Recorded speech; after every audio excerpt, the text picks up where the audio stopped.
They were on board the aircraft and they died when the aircraft crashed. So these were the hijackers, except that one of them read in the newspapers that he was dead.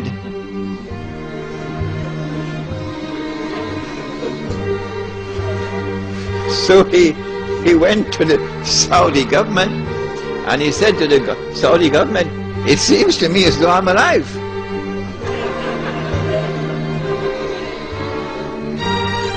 The Saudi newspapers published this article, which I read with my own eyes. This particular student had studied in Minnesota, I think, in the early 1990s. And in 1995, perhaps, he had reported both to the local police and to the Saudi embassy in the United States that someone had broken into his apartment and stolen his passport. Whoever did that used that passport to hijack his identity, and so they could put him on board the aircraft. And so the planning for September the 11th, 2001 started many, many years before. Which reminds me, I must tell you that when I arrived in New York in April 1991, through Allah's leave and kindness, within a matter of 6 months in New York, I had already been pushed to a very high profile position, very well known in the entire New York metropolitan area. And then in November 91, when I had gone to the State University of New York in Stony Brook, someone broke into my apartment and stole only my passport. That's all. So if ever you get the news that Imran Hussein blew up the moon,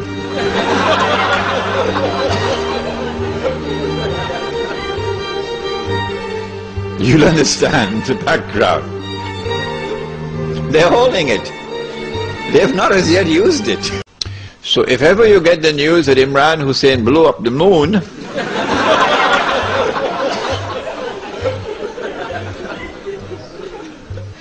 you'll understand the background. They're holding it. They've not as yet used it.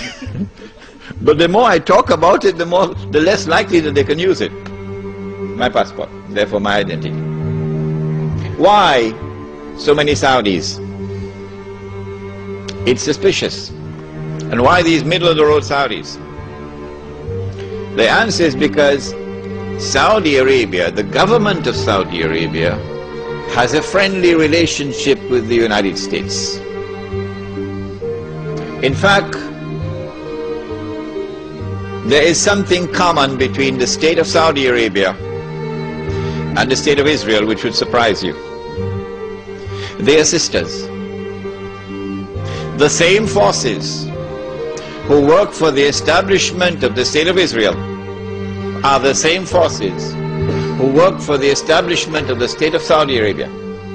The same forces who have kept Israel alive today and guaranteed Israel's security are the same forces who have kept Saudi Arabia alive today and has guaranteed Saudi Arabia's security. And when the state of Israel is to be destroyed, Saudi Arabia also goes down into the garbage bin. They're sisters. But at the moment, the friendly relations and the good press which Saudi Arabia receives in the media in the United States of America, and the fraternal relations between the government of Saudi Arabia and the government of the United States stands in the way of those who attacked America on September the 11th. In what way?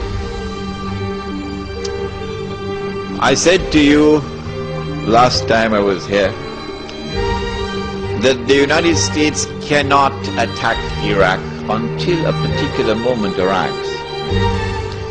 And I gave you some homework.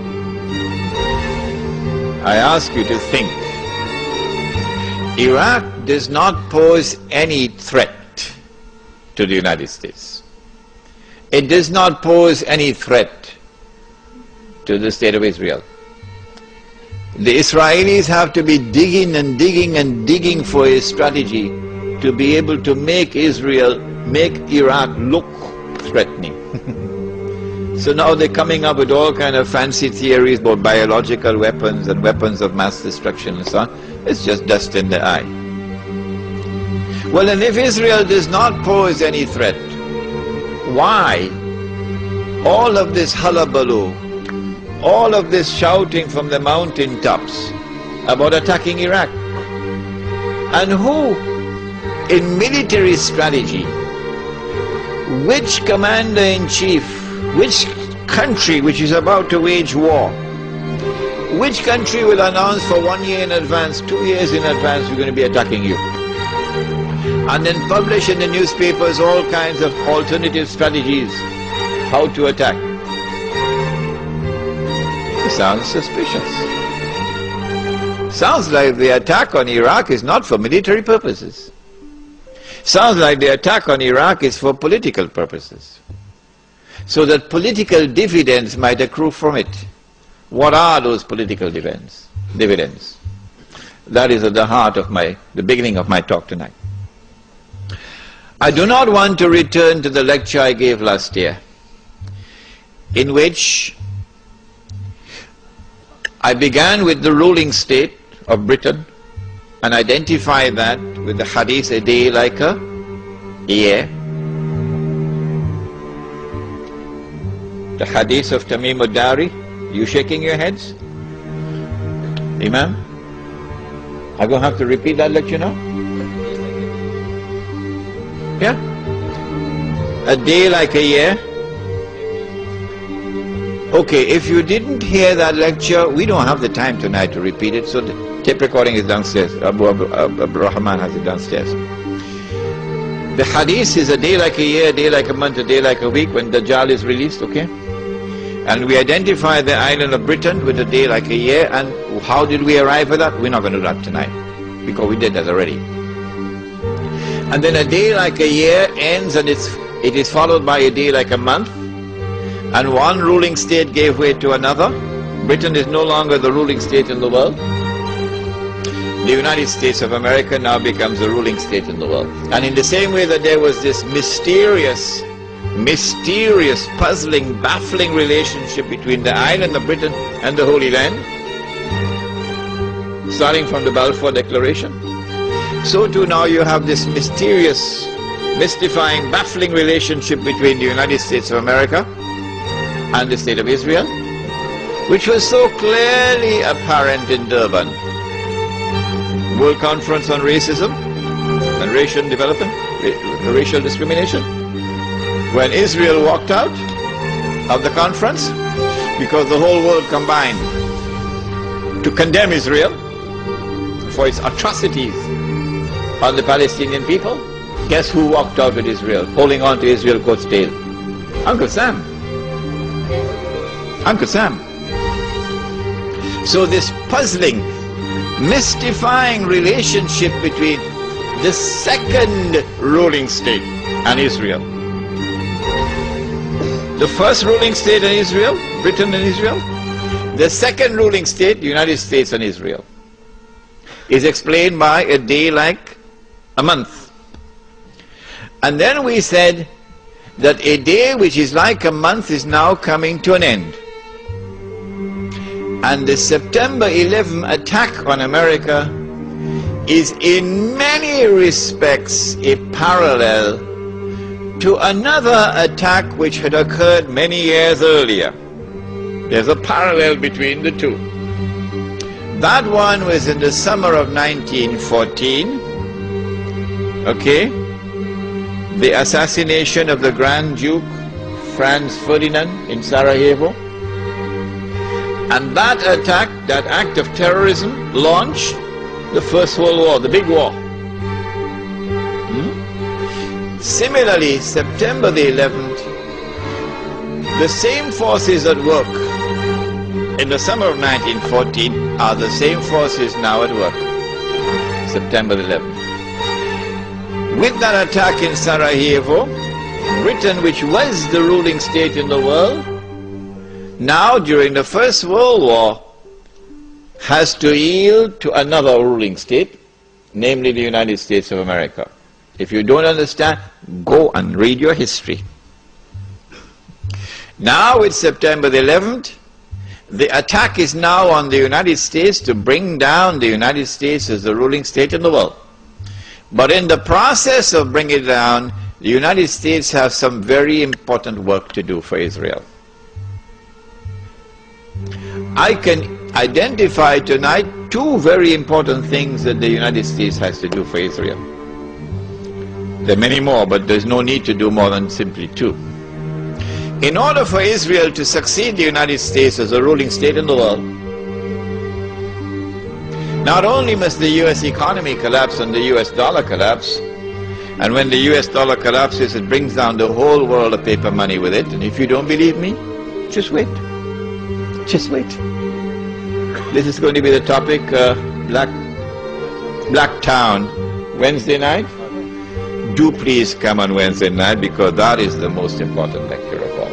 Islam and the international monetary system.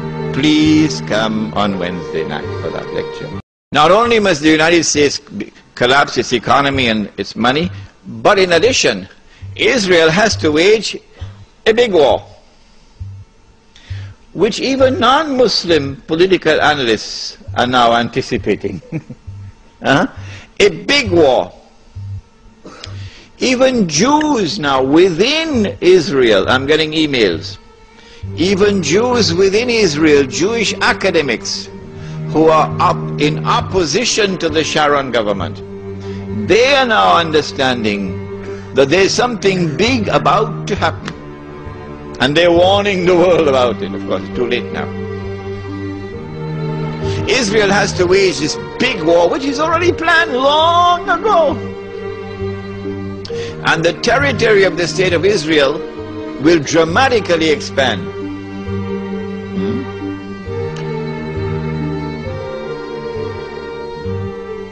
And the Palestinian problem will be solved because they'll be exported out. That is the massive human rights crime that the Israeli academics are now anticipating and warning the world about.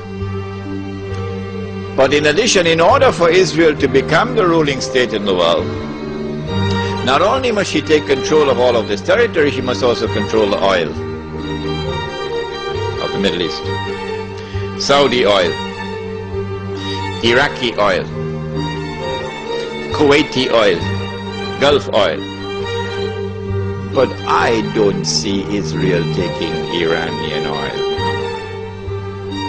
No. And you'd want to ask me why. Yes, you'd want to ask me why. In the question and answer session, not now. I don't see Israel touching the Iranian oil. Now that's going to be a very, very important event in world affairs. If Israel takes control of this oil, Israel will have her hands on the throat of the world. Not so much Britain and the United States, because Britain has North Sea oil. The United States has a lot of oil, sufficient to meet its domestic consumption. And so who is going to have Israel at their throats? The answer, Europe, Japan, and the rest of the world dependent upon Middle East oil, but particularly Europe and Japan. Which is why at this moment you will notice a lot of strange noises coming out of Europe in hostility to the United States. Because the Europeans are beginning to open their eyes and now beginning to slowly understand what we knew all along. Yes. This is why the German minister made the statement concerning Mr. Bush and acting in a way like Hitler acted. It's not by accident. But Israel has a PhD in this